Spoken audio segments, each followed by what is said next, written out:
बुद्धं शरणं गच्छामि, धम्मं शरणं गच्छामि। नमस्कार दोस्तों, स्वागत है आप सभी का एक बार फिर से मेरे चैनल द बुद्धा ब्रेन में। जैसा कि आप सभी जानते हैं, जो शीर्षक लेकर मैं आपके सामने प्रस्तुत हुआ हूँ उसको मैंने लिया है भगवान बुद्ध और उनका धम्म ग्रंथ से। और इस समय हम समझ रहे हैं कि सधम्म क्या है।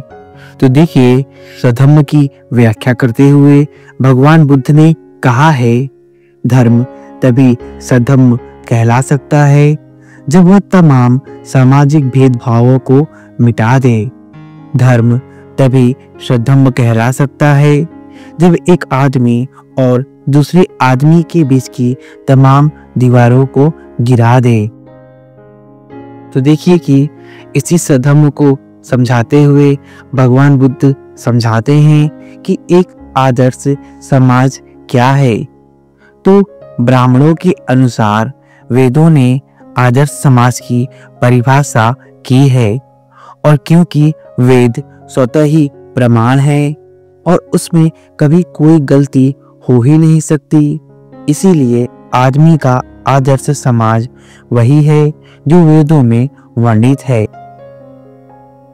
जो ब्राह्मणी धर्म के लोग थे या जो ब्राह्मण थे, उनका कहना था कि जो वेद है वह स्वतः ही प्रमाण है, उसे किसी प्रमाण की आवश्यकता नहीं है और वेद गलती से परे है। वेदों में कोई भी गलती हो ही नहीं सकती, इसीलिए वेदों में जो आदर्श समाज की परिभाषा दी गई है वही सही है।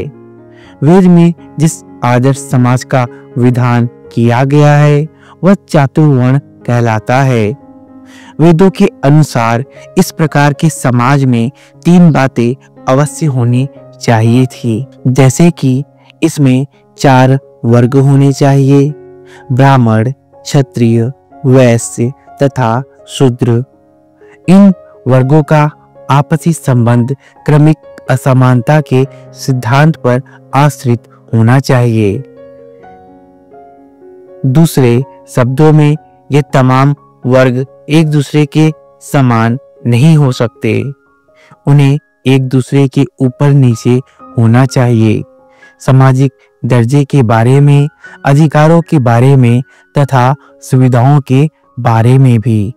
ब्राह्मण धर्म की जो वर्ण व्यवस्था थी उसमें लोगों को 4 भागों में विभक्त कर दिया गया था, ब्राह्मण, क्षत्रिय, वैश्य तथा शूद्र, और इनमें किसी तरह की कोई समानता नहीं थी।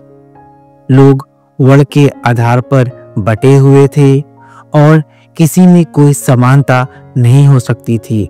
सबका पेशा अलग था और सभी की सुविधाओं और अधिकारों को भी विभक्त किया गया था।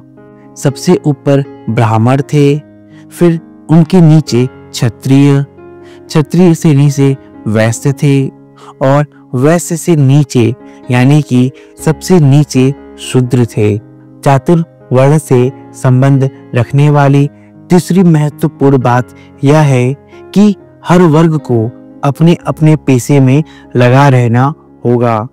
जैसे कि ब्राह्मण का काम है पढ़ना और पढ़ाना तथा धार्मिक संस्कार करना, क्षत्रिय का काम है शस्त्र धारण करना और लड़ना, वैश्य का काम है व्यापार करना तथा दूसरे कारोबार करना, और शूद्र का काम है ऊपर के 3 वर्गों की सेवा करना और उनके सभी मैले कुचले काम करना। इनमें से कोई एक वर्ग दूसरे वर्गों का पेशा नहीं कर सकता, वह उसके पेशे की सीमा पर पैर नहीं रख सकता। इस आदर्श समाज के सिद्धांत को ब्राह्मणों ने ऊंचा दर्जा दिया और लोगों में इसका प्रचार किया। तो यह थी ब्राह्मणवाद का आदर्श समाज का नमूना। यह स्पष्ट है कि इस चातुर्वर्ग के सिद्धांत की आत्मा ही असमानता है। यह सामाजिक असमानता किसी सामाजिक खेत की अनायास उगी हुई उपज नहीं है। असमानता ब्राह्मणवाद का शास्त्र सम्मत सिद्धांत है। लेकिन क्या भगवान बुद्ध इन सिद्धांतों को मानते थे? क्या उन्होंने वर्ण व्यवस्था और जाति व्यवस्था का समर्थन किया था? क्या भगवान बुद्ध ने इस ब्राह्मणों द्वारा बनाए गए इस आदर्श समाज के नमूने को स्वीकार किया था? तो इसका उत्तर है नहीं, बिल्कुल ही नहीं। भगवान बुद्ध ने इसका जड़ मूल से विरोध किया था। यह जो आदर्श समाज ब्राह्मणों ने बनाया था, यह जो वर्ण व्यवस्था था जिसमें असमानताएं थी, भगवान बुद्ध ने इसका खंडन किया और इसका विरोध किया। भगवान बुद्ध जातिवाद के सबसे बड़े विरोधी थे। वे समानता के सबसे बड़े समर्थक थे। भगवान बुद्ध ने सभी को एक समान स्थान दिया। उनका जो धम्म है वो मानवता और समता पर ही आधारित है। जातिवाद और असमानता का समर्थन करने वाला एक भी तर्क ऐसा नहीं है जिसका उन्होंने खंडन नहीं किया है। ऐसे ब्राह्मण बहुत थे जिन्होंने इस विषय में बुद्ध से विवाद करने का प्रयास किया था, लेकिन तथागत ने उन्हें एकदम मौन कर दिया। अश्वलायन सूत्र में कथा है, एक बार सभी ब्राह्मणों ने इकट्ठे होकर अश्वलायन ब्राह्मण को भगवान बुद्ध के पास भेजा कि वह जाकर उनसे जातिवाद के बारे में शास्त्रार्थ करे। अश्वलायन भगवान बुद्ध के सामने उपस्थित हुआ और ब्राह्मणों की श्रेष्ठता का पक्ष भगवान बुद्ध के सामने रखा। उसने कहा, श्रमण गौतम, ब्राह्मणों का कहना है कि ब्राह्मण ही ऊंचे वर्ग के हैं, शेष सब उनके नीचे हैं। ब्राह्मण ही शुक्ल वर्ग के हैं, शेष सब कृष्ण वर्ग के हैं। पवित्रता या शुचिता का वास केवल ब्राह्मण में ही है, अब ब्राह्मणों में नहीं। तो यहाँ ध्यान देने वाली एक बात और है कि ब्राह्मणों का यह मानना था कि जो पवित्रता या शुचिता का वास है वो केवल ब्राह्मणों में ही हो सकता है, अब ब्राह्मणों में नहीं। जो ब्राह्मण वर्ग के लोग हैं वही पवित्रता और शुचिता प्राप्त कर सकते हैं। बाकी के जो 3 वर्ग हैं उन्हें यह प्राप्त नहीं हो सकता। केवल ब्राह्मण ही ब्रह्मा के औरस पुत्र हैं, उसके मुख से उत्पन्न हुए हैं, उसके रचे हुए हैं, उसके पैदा किए हुए हैं तथा उसके उत्तराधिकारी है। श्रवण गौतम, आपका इस विषय में क्या कहना है? या अश्वलायन ब्राह्मण भगवान बुद्ध से प्रश्न करते हैं। जब भगवान बुद्ध ने अश्वलायन ब्राह्मण की यह बात सुनी, तब भगवान बुद्ध ने अश्वलायन ब्राह्मण को अपना उत्तर दिया। तथागत के उत्तर ने अश्वलायन को एक बार हतप्रभ ही कर दिया। बुद्ध ने कहा, अश्वलायन, क्या ब्राह्मणों की ब्राह्मण पत्नियां ऋतुमत नहीं होती, गर्भ धारण नहीं करती और संतान का प्रसव नहीं करती? अब भगवान बुद्ध पूछते हैं अश्वलायन ब्राह्मण से कि जो ब्राह्मण हैं उनके पास तो पत्नियां होती हैं, ब्राह्मण भी शादीशुदा होते हैं, तो क्या ब्राह्मण की पत्नियां ऋतुमत नहीं होती? क्या गर्भ धारण नहीं करती? क्या संतान का प्रसव नहीं करती? यानी कि जब वो गर्भवती होती हैं तो क्या उन्हें प्रसव पीड़ा नहीं होती? क्या वो ऋतुमती नहीं होती? यह होते हुए भी ब्राह्मण का कहना है कि ब्राह्मण ही ऊंचे वर्ग के हैं, ब्राह्मण ही ऊंचे वर्ण के हैं, ब्राह्मण ही ब्रह्मा के औरस पुत्र हैं, ब्राह्मण ही उसके उत्तराधिकारी हैं। तब अश्वलायन बोला, तथागत, हाँ, यह ऐसा है। तब बुद्ध ने प्रश्न किया, लेकिन तब भी ब्राह्मण कहते हैं कि वे ही ऊंचे वर्ण के हैं, वही ब्रह्मा के औरस पुत्र हैं और वे ही ब्रह्मा के उत्तराधिकारी हैं। भगवान बुद्ध बहुत बड़ी बात और बहुत ही महत्वपूर्ण प्रश्न यहाँ पूछते हैं कि जैसे कि सभी वर्ग के लोग हैं, वे शादी करते हैं, वे सहवास करते हैं, वे ऋतुमती होते हैं, गर्भधारण करते हैं और संतान को जन्म देते हैं, और जो प्रसव पीड़ा होती है उसे उन्हें भोगना ही पड़ता है। तो जो कार्य सभी करते हैं वही कार्य ब्राह्मण की पत्नियां भी करती हैं और ब्राह्मण भी करते हैं। तो फिर इन दोनों में अंतर ही क्या है? ऐसा होने पर भी आप ये कहते हैं कि ब्राह्मण ही ब्रह्मा के औरस पुत्र है।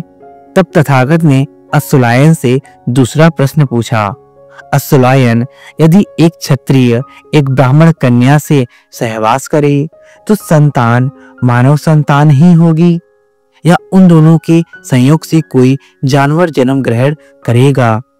बहुत बड़ी बात। यह बात असमानता के सिद्धांत को ध्वस्त करने के लिए भगवान बुद्ध ने पूछी कि जो आपस में असमानताएं हैं, ब्राह्मण, क्षत्रिय, वैश्य और शूद्र, यदि ऐसा हो कि कोई ब्राह्मण किसी शूद्र स्त्री से विवाह कर ले तो क्या उन दोनों के संयोग से कोई जानवर ग्रहण करेगा या मनुष्य ही जन्म ग्रहण करेगा? जब अश्वलायन ने भगवान बुद्ध के यह तर्क सुने तो अश्वलायन के पास इसका कोई भी उत्तर नहीं था। तब भगवान बुद्ध ने कहा, जहां तक नैतिक उन्नति कर सकने की बात है तो क्या एकमात्र ब्राह्मण ही अपने आप को राग द्वेष से मुक्त कर सकता है? एक क्षत्रिय नहीं, एक वैश्य नहीं या एक शूद्र नहीं कर सकता? अश्वलायन बोला, तथागत, नहीं, ऐसा नहीं है, चारों वर्ग के लोग यह कर सकते हैं। तब भगवान बुद्ध ने कहा, अश्वलायन, क्या तुमने कभी सुना है कि यवन और कंबोज देश में तथा अन्य पड़ोसी देश में दो तरह के वर्ग होते हैं, एक आर्य यानी कि स्वामी और दूसरा दास यानी कि गुलाम, और एक आर्य दास बन सकता है तथा एक दास आर्य? अश्वलायन का उत्तर था, नहीं, मैंने ऐसा नहीं सुना है। भगवान बुद्ध अश्वलायन से जो प्रश्न करते हैं वो यह है कि यहाँ के अलावा यानी कि जो भारत देश है उसके बाहर जो यह वर्ण व्यवस्था है, क्या इसे लोग पालन करते हैं? क्या वहां भी ऐसे चार वर्गों के लोग रहते हैं? क्या तुमने कभी ऐसा सुना है या केवल यह यहीं पर है? तो अश्वलायन का उत्तर था कि नहीं, मैंने ऐसा नहीं सुना है। तब भगवान बुद्ध ने उत्तर दिया, यदि तुम्हारा चातुर्वर्ण एक आदर्श समाज है तो फिर यह सभी देशों में क्यों नहीं है? बहुत बड़ी बात कि यदि तुम्हारा चातुर्वर्ण एक आदर्श समाज है और यह सत्य है तो यह सभी देशों में क्यों नहीं है? केवल यहीं पर क्यों है? इनमें से किसी भी एक बात को लेकर अश्वलायन अपने जातिवाद और असमानता के पक्ष का समर्थन नहीं कर सका। उसे एकदम मौन रहना पड़ा। अंत में अश्वलायन को बुद्ध का ही शिष्य बनना पड़ा। देखिए कि ब्राह्मणों ने अश्वलायन ब्राह्मण को भगवान बुद्ध के पास तर्क करने के लिए भेजा था, शास्त्रार्थ करने के लिए भेजा था, ताकि अश्वलायन ब्राह्मण भगवान बुद्ध को शास्त्रार्थ में पराजित कर सके और अपने आप को श्रेष्ठ साबित कर सके। लेकिन भगवान बुद्ध के तर्क का अश्वलायन ब्राह्मण के पास कोई उत्तर नहीं था। तब उसे हार माननी पड़ी। भगवान बुद्ध का ही शरण ग्रहण करना पड़ा। अश्वलायन ब्राह्मण भगवान बुद्ध से प्रभावित हुआ और उसने भगवान बुद्ध का धम्म ग्रहण किया और वह एक बौद्ध भिक्षु बन गया। तो आज की इस वीडियो में हमने जाना कि वर्ण व्यवस्था जैसी कोई भी चीज नहीं होती, जातिवाद जैसी कोई भी चीज नहीं होती। यह सब मनुष्य के मन की उपज है, मानव द्वारा निर्मित है, लेकिन वास्तविकता से इसका कोई भी लेना देना नहीं है। सभी मनुष्य एक समान हैं। सभी मनुष्यों को अधिकार है कि वह निर्वाण को प्राप्त कर सके, वह ज्ञान को प्राप्त कर सके और मुक्ति के मार्ग पर चल सके। सभी मनुष्य अपने अंदर के राग और द्वेष जैसे अग्नि को शांत कर सकते हैं। यह केवल किसी एक वर्ण के लिए नहीं है, या कहें तो यह केवल ब्राह्मणों के लिए नहीं है। हर व्यक्ति, हर मनुष्य इस मार्ग पर चल सकता है और अपने जीवन का उद्धार कर सकता है। आशा करता हूँ कि आपको यह वीडियो पसंद आई होगी।